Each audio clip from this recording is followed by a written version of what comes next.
C'est à partir du 15 août 2007 qu'on a commencé à sentir les prémices d'une crise. Certains fonds d'investissement ont été fermés, la bourse a chuté, et je pense que pendant des mois, nous avons tous espéré, banquiers centraux, ministres des Finances, membres du G7, que nous arriverions à colmater les brèches, jusqu'en septembre 2008. Où là, le 15 septembre, au milieu de la nuit, j'ai reçu un coup de téléphone de Jean-Claude Trichet, le président de la Banque Centrale Européenne, m'annonçant que la banque Lehman Brothers allait être mise en faillite. Et ça, c'est vraiment l'élément déclencheur de toute une série d'événements qui se sont enchaînés les uns les autres. On a assisté à un effondrement des marchés, très vite. L'ensemble des décideurs en matière financière se sont réunis à de multiples reprises. Le G20 a été constitué pratiquement de toutes pièces au niveau des chefs d'État afin d'essayer de répondre en urgence à cette situation. C'était vraiment une situation de crise.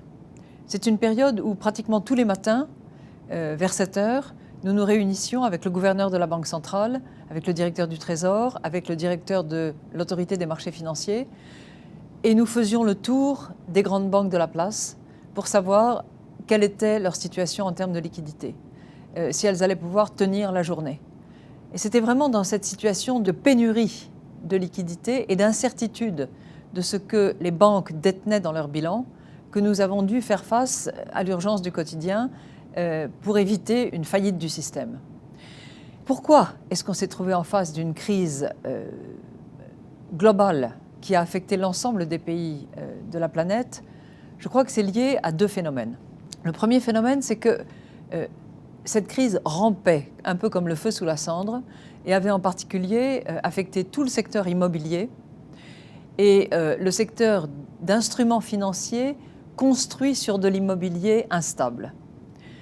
Et ces instruments financiers avaient été ensuite vendus puis achetés par toutes les grandes banques des économies développées en particulier. Cette situation qui a à la fois intrinsèquement mêlé une grande crise immobilière et une grande crise financière dans un contexte de manque de transparence qui a donné à cette crise sa puissance.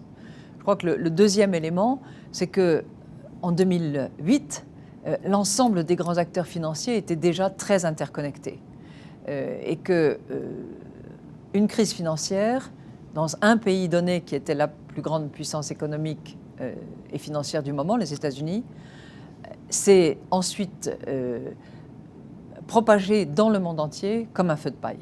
Donc tous les ingrédients étaient là pour une crise économique globale dont les économies ont mis une dizaine d'années à se remettre.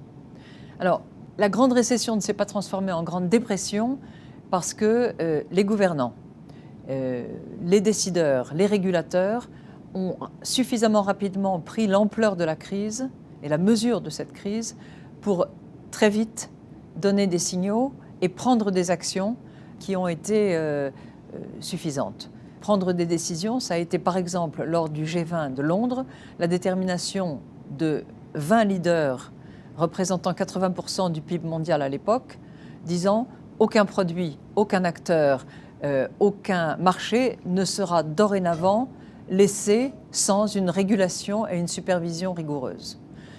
Deuxième type de décision, les ressources du Fonds monétaire international ont été instantanément doublées. Donc la détermination à superviser, à réguler et à renforcer le système financier, le caractère collectif de l'action ont été, je crois, suffisants pour signaler à tous les acteurs économiques que chacun était au pilotage et prêt à prendre les mesures nécessaires.